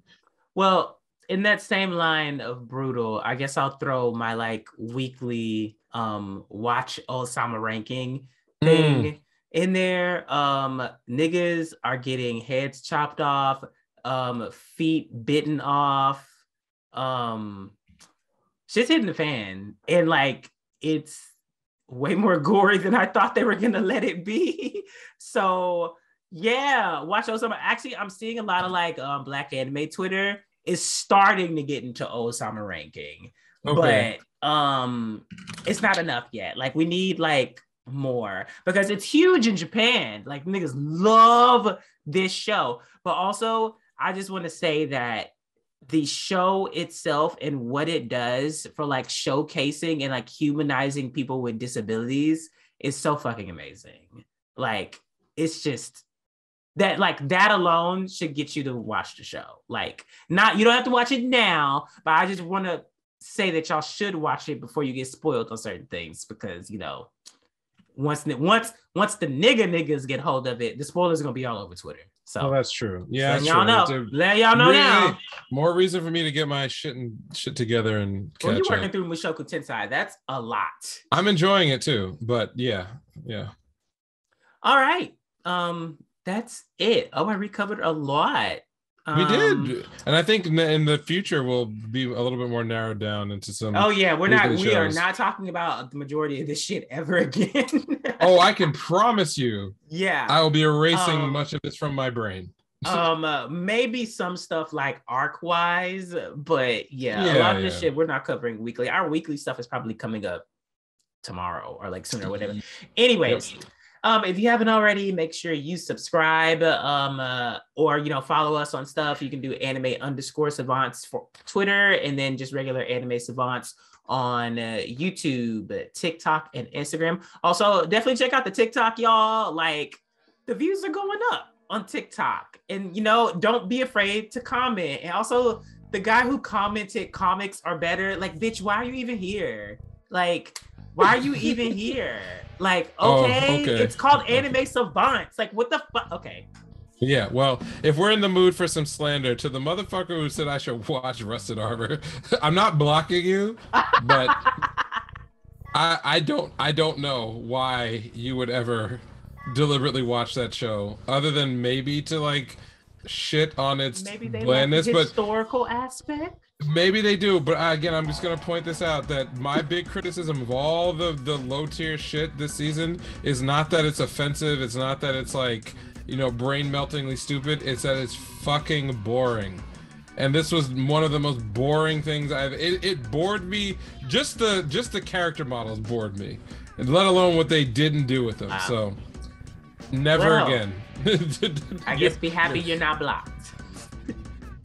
Exactly. Never again. Well, that said, you can hit me up on Twitter about anything other than Rusted Armors at Neural Handshake, all one word. And with that, peace out. Bye.